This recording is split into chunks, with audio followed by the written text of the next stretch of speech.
اللہ کے محبوب علیہ السلام نے ارشاد فرمایا الشیطان جاسم علی قلب ابن آدم فاذا ذکر اللہ خنس واذا غفل وسوس۔ شیطان اولاد آدم کے دل پہ قبضہ جماتا ہے، اور جب یہ شخص اللہ کے ذکر سے غافل ہوتا ہے تو وہ قبضہ جما لیتا ہے، اور جب یہ اللہ کا ذکر کرتا ہے تو وہ بھاگ جاتا ہے۔ تو شیطان بھی کنٹرول کرنا چاہتا ہے تو وہ قلب انسانی پہ کنٹرول کرنا چاہتا ہے۔ جو دارالحکومت ہوتا ہے، جو دارالخلافہ ہوتا ہے، جو کیپٹل ہوتا ہے کسی بھی ملک کا، جب کوئی دوسرا ملک اس پہ حملہ آور ہوتا ہے تو اس کی کوشش ہوتی ہے کہ اس کے دارالحکومت پر قبضہ کر لیا جائے۔ دارالحکومت پہ قبضہ، پورے ملک پہ قبضہ تصور کیا جاتا ہے۔ شیطان انسانی دشمن ہے، انسان کی سلطنت پہ وہ قبضہ جمانا چاہتا ہے۔ وہ چاہتا ہے اس کے ہاتھ وہ کریں جو میں چاہوں، اس کی زبان وہ بولے جو میں چاہوں، یہ ادھر چل کے جائے جدھر میں چاہوں، اس کی آنکھیں وہی دیکھیں جو میری مرضی ہو۔ تو شیطان چاہتا ہے یہ میری خواہش کے مطابق چلے، یہ میری آرزوؤں اور میری تمناؤں کا اسیر بن جائے، اور یہ میری ہی مرضی کے مطابق زندگی گزارے۔ تو اب وہ ایک ایک عضو پہ محنت کرنے کی بجائے وہ قلب انسانی کو اپنے قبضے میں لینا چاہتا ہے کہ جب ہیڈ کوارٹر قبضے میں آ گیا، جب دارالحکومت قبضے میں آ گیا تو پورا جسم قبضے میں آ گیا، پھر دل پاپی بن گیا، دل مجرم بن گیا، دل گناہ سے لتھڑ گیا، دل بدکاریوں کا منبع و مصدر بن گیا، تو پھر زبان سے خیر کا کلمہ تو نہیں نکلے گا، پھر قدم اٹھ کے اچھائی کی راہوں پہ تو نہیں چلیں گے، پھر ہاتھ لوگوں کے لیے خیر خواہی کا ضامن تو نہیں ہوگا، پھر زبان سے سچ اور صداقت کے شگوفے تو نہیں پھوٹیں گے، پھر یقیناً اعضائے بدنیاں بدکاریوں کا سبب و ذریعہ بنیں گے۔ تو وہ قلب انسانی پہ جو ہے وہ قبضہ جمانے کی کوشش کرتا ہے۔ اب اس کا طریقہ کیا بتایا؟ میرے حضور نے فرمایا فَإِذَا ذَكَرَ اللَّهَ خَنَسَ، جب یہ اللہ کا ذکر کرتا ہے تو شیطان بھاگ جاتا ہے۔ وَإِذَا غَفَلَ وَسْوَسَ، اور جب یہ غفلت میں مبتلا ہوتا ہے تو شیطان وسوسہ اندازی کرتا ہے۔ ایک حدیث میں آتا ہے کہ شیطان محاذ قلب سے، یہ دائیں پہلو میں، انسان کے بائیں پہلو میں گوشت کا ٹکڑا ہے جسے دل کہتے ہیں، اور دل کے بالکل محاذ پیچھے پشت کی جانب سے جہاں دل ہے تو اس کی جانب سے شیطان اپنی سونڈ داخل کرتا ہے۔ یہ وہی جگہ ہے جہاں میرے اور آپ کے آقا و مولا حضور ختم المرتبت پر مہر نبوت لگائی گئی تھی۔ علامہ نبہانی علیہ رحمہ نے جواہر البہار فی فضائل النبی المختار کے اندر لکھا کہ حضور کی مہر نبوت محاذ قلب پہ لگانے کی من جملہ حکمتوں میں سے ایک حکمت یہ بھی تھی کہ شیطان اثر انداز نہ ہو سکے۔ تو شیطان جب حملہ آور ہوتا ہے تو قلب انسانی میں اپنی سونڈ داخل کرتا ہے محاذ قلب سے، اور پھر وہ وسوسے القاء کرتا ہے، اور انسان چونکہ عقب سے حملہ کرتا ہے، جو دشمن حملہ کرتا ہے تو اس کو سامنے سے آ کے حملہ کرنے کی ہمت نہیں ہوتی، کمزور جب دشمن ہو تو وہ عقب سے سن لگاتا ہے، عقب سے دیوار پھاڑتا ہے اور قلعے پر قبضہ کرتا ہے اور حملہ کرتا ہے۔ تو یہ بھی محاذ قلب سے اپنی سونڈ داخل کر کے وسوسے القاء کرتا ہے۔ پہلے اپنے لوگ بھیجتا ہے، پہلے اپنے جاسوس بھیجتا ہے، پہلے اپنے غدار بھیجتا ہے، اور وسوسہ القاء کرنے کے بعد پھر وہ انسانی قلب پر اپنا قبضہ جما لیتا ہے۔ جب پورا قبضہ انسانی بدن پر، انسانی قلب پر اس کا ہو جاتا ہے تو پھر پوری سلطنت انسانی، پوری سلطنت حیات، پھر بدن انسانی اس کے قبضے میں آتا ہے، پھر جو چاہتا ہے وہ کرتا ہے، چونکہ یہ اس کے قبضے میں ہوتا ہے۔ اب اس کا طریقہ کیا بتایا؟ میرے اور آپ کے آقا و مولا حضور ختم المرتبت نے فرمایا کہ اگر اللہ کا بندہ ذکر کرتا رہے تو شیطان بھاگ جاتا ہے، اور اگر اللہ کا ذکر چھوڑ دے تو یہ وسوسہ اندازی کرتا ہے۔ تو جب تک دل ذکر کے نور سے معمور رہے تو شیطان حملہ آور نہیں ہو سکتا۔ تو اللہ کے ذکر سے دلوں کو منور کیجئے، ہر لمحہ اللہ کے ذکر کے نور سے اپنے آپ کو مالا مال رکھیے۔ اللہ کے محبوب علیہ السلام نے ارشاد فرمایا ان هذه القلوب تصدع كما يصدع الحديد اذا اصابه الماء، کہ یہ انسانی جو قلوب ہیں، جو دل ہیں، ان کو بھی ایسے ہی زنگ لگتا ہے جس طرح کسی لوہے پر پانی لگ جائے تو وہ زنگ آلود ہو جاتا ہے۔ تو فرمایا کہ گناہوں کی وجہ سے تمہارے دل بھی یوں زنگ آلود ہو جاتے ہیں۔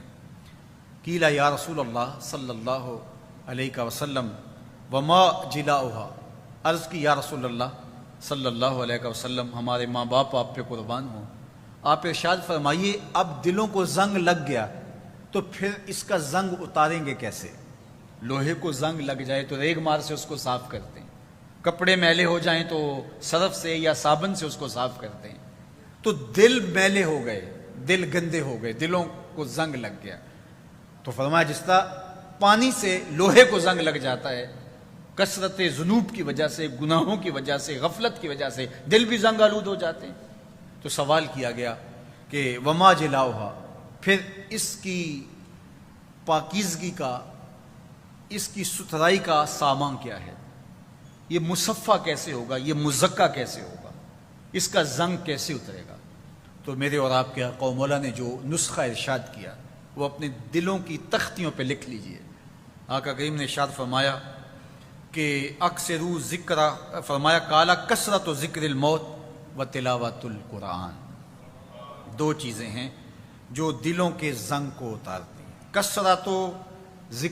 کثرت و ذکر الموت، ایک موت کا کثرت کے ساتھ تذکرہ، بار بار موت کو یاد رکھو، موت کو دھیان میں رکھو، موت کو خیال میں رکھو۔ حضور نے فرمایا لذتوں کو توڑنے والی کو کثرت سے یاد کرو۔ عرض کی گئی لذتوں کو توڑنے والی کیا چیز ہے؟ فرمایا الموت، موت۔ جب موت کا خیال مستحضر رہے گا، جب ہر وقت خیال میں یہ بات رہے گی کہ یہ میرا حقیقی ٹھکانہ نہیں دنیا، یہ کچھ عرصے کے لیے میرا مستقر ہے، اس کے بعد پلٹ کے میں نے کہیں اور جانا ہے، تو پھر دنیا کی لذتوں میں بندہ کھو نہیں جائے گا، بلکہ اس جہان کے لیے تیاری کرے گا جہاں اس نے بالآخر پلٹ کے جانا ہے۔ تو اس لیے فرمایا لذتوں کو توڑنے والی کو کثرت کے ساتھ یاد کرو۔ یہ زمین کی چھاتی پہ پھیلی ہوئی قبریں یہ ہمیں تذکیر موت کا سبب اور ذریعہ دیتی ہیں، اس کے سبب سے ہم موت کو یاد کرتے ہیں۔ حضور نبی رحمت صلی اللہ علیہ وآلہ وسلم نے ابتدا میں قبروں پر جانے سے منع کر دیا تھا، اپنے صحابہ کو روک دیا تھا کہ قبروں پر نہ جایا کرو، لیکن پھر ایک زمانہ آیا تو حضور نے ارشاد فرمایا کنت نہیتکم عن زیارت القبور، میں تمہیں قبروں پر جانے سے روکا کرتا تھا، فزوروہا، لیکن اب میں تمہیں اجازت دیتا ہوں کہ قبروں پر جایا کرو اور قبریں دیکھا کرو۔ کیوں؟ فرمایا اس لیے لأنہا تذکر الآخرہ، اس لیے کہ قبریں آخرت کی یاد دلاتی ہیں۔ شکستہ ٹوٹی ہوئی قبریں دیکھیں گے تو خیال آئے گا ایک دن میں بھی اسی مٹی کی ڈھیری تلے ہوں گا۔ حضرت سیدنا شیخ عبد القادر جیلانی علیہ رحمہ و رضوان فرماتے ہیں جاؤ قبرستانوں میں جا کر دیکھو کیسے کیسے حسینوں کی مٹی خراب ہو رہی ہے، جو بدن پر ایک چٹکی بھی مٹی نہیں پڑنے دیتے تھے آج ان کے کفن بھی تار تار ہو گئے، جو معمولی چونٹی کے کاٹ جانے سے بھی تلملا اٹھتے تھے آج ان کی ہڈیوں سے گوشت اتر چکا ہے اور ان کی ہڈیاں بھی مٹی میں مل چکی۔ قبرستانوں میں جا کے شکستہ قبروں سے عبرت حاصل کرو، یہ ٹوٹ کے بکھر جانے والی زندگی ہے۔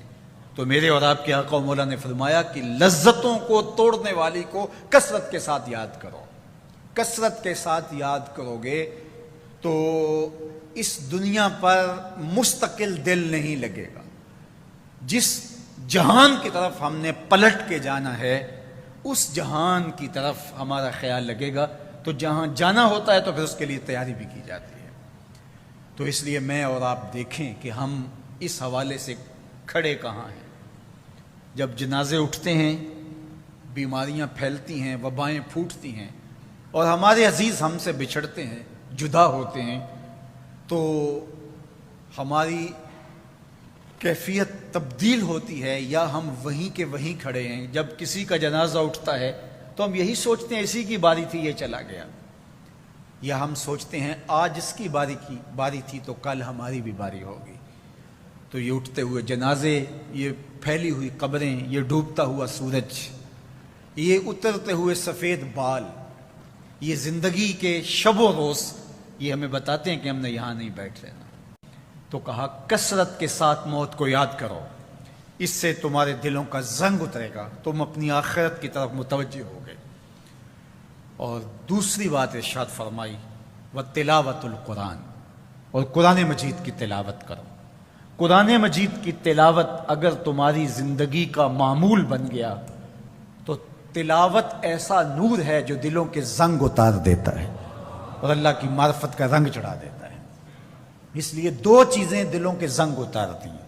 ایک کثرت کے ساتھ موت کو یاد، اس کے لیے کوئی نصاب نہیں پڑھنا پڑتا، کسی کے پاس جا کے بیٹھنا نہیں پڑتا. یہ خاموش مبلغ ہے، اس مبلغ کو سننے کے لیے سفر کر کے نہیں جانا پڑتا.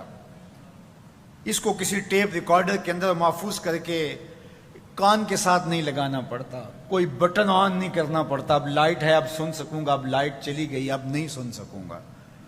اس کے لیے کوئی وقت متعین اور مقرر نہیں ہے. یہ ایسا مبلغ ہے، یہ خاموش واعظ ہے، جب چاہو اس کو سن سکتے ہو. تو کثرت کے ساتھ موت کو یاد کرنا یہ تمہارے لیے دلوں کے زنگ اتارنے کا سبب. اور دوسری چیز ارشاد فرمائی وَتِلَاوَةُ الْقُرْآنِ، اور قرآن مجید کی تلاوت. جب قرآن مجید کی تلاوت معمول زندگی بن جاتی ہے تو دلوں کے زنگ قرآن مجید اتارتا ہے. اس سے بہتر دلوں کو پاک کرنے والی اور چیز ہو کیا سکتی ہے؟ اللہ کا کلام ہمارے پاس موجود ہے. اس وقت کسی امت کے پاس، کسی قوم کے پاس منزل من اللہ کتاب اصلی صورت کے اندر موجود نہیں ہے. تحریف راپ آ گئی، لوگوں نے کتابوں کے اندر اپنی خواہشات کو شامل کر دیا، مشکل چیزیں نکال دی، ان کے اندر بہت گڑبڑ کر دی. لیکن قرآن مجید کسی زیر اور زبر کے تغیر کے باوجود، تغیر کے بغیر، صدیوں قبل جو سینہ محمد صلی اللہ علیہ وسلم پہ نازل ہوئی تھی آج بھی اسی طرح موجود ہے. یہ اس امت کے لیے احساس ہے. جب ہم پڑھتے ہیں تو اس یقین کے ساتھ پڑھتے ہیں کہ یہ وہی کلام ہے جو ہمارے آقا و مولا کے سینے پہ نازل ہوا ہے. ایک زیر اور زبر کا فرق بھی نہیں ہے. یہ ایک یقین ہمارے ساتھ جڑا ہوا ہوتا ہے کہ یہ ہمارے رب کا کلام ہے، یہ ہمارے محبوب کریم کے سینہ انور پہ اترا تھا اور اس میں کوئی تغیر اور کوئی تبدل نہیں ہے. قرآن مجید کے لفظ بھی موجود ہیں، قرآن مجید کے حرف بھی محفوظ ہیں، قرآن مجید کے نقطے اور زیریں زبریں آراب بھی محفوظ ہیں، قرآن مجید کے لہجے بھی محفوظ ہیں. یہ اس کتاب کا اعزاز ہے. تو کہا کہ اس کتاب کی کثرت کے ساتھ تلاوت کرو، تمہارے دلوں کا زنگ اتر جائے گا اور اللہ تعالیٰ جل شانہ کی معرفت کا رنگ تمہیں نصیب ہوگا. تو انسانی قلب کی درستگی پورے اعمال کی، پورے اعضاء و جوارح کی درستگی کی ضمانت ہے. اللہ تعالیٰ جل شانہ نے ہمارے قلوب کو اپنے انوار کا مرکز اور محبت بنایا ہے اور وہ بندوں کے اعمال کی طرف نہیں دیکھتا، بندوں کے قلوب کی طرف دیکھتا ہے. حضور نبی رحمت صلی اللہ علیہ وآلہ وسلم نے ارشاد فرمایا، سیدنا ابو ہریرہ رضی اللہ تعالی عنہ کی مرویات سے ہے کہ آقا کریم نے ارشاد فرمایا ان اللہ لا ينظر الى صورکم واموالکم ولکن ينظر الى قلوبکم واعمالکم. اللہ تمہاری شکلوں کو نہیں دیکھتا، اللہ تمہارے مالوں کو نہیں دیکھتا، کوئی کتنا مالدار ہے، کوئی کتنا خوبصورت ہے، اللہ یہ نہیں دیکھتا. وَلَٰكِن يَنظُرُ إِلَىٰ قُلُوبِكُمْ وَأَعْمَالِكُمْ، وہ تمہارے دلوں کو دیکھتا ہے اور تمہارے اعمال کو دیکھتا ہے. تمہارے اموال کو نہیں دیکھتا، تمہارے اعمال کو دیکھتا ہے. تمہارے حسب و نسب کو اور تمہاری شکل و صورت کو نہیں دیکھتا، وہ تمہارے قلوب کو دیکھتا ہے، تمہارے دلوں کو دیکھتا ہے. وہ چہرہ اور چہرے کا تل نہیں دیکھتا، وہ بندے کا دل دیکھتا ہے.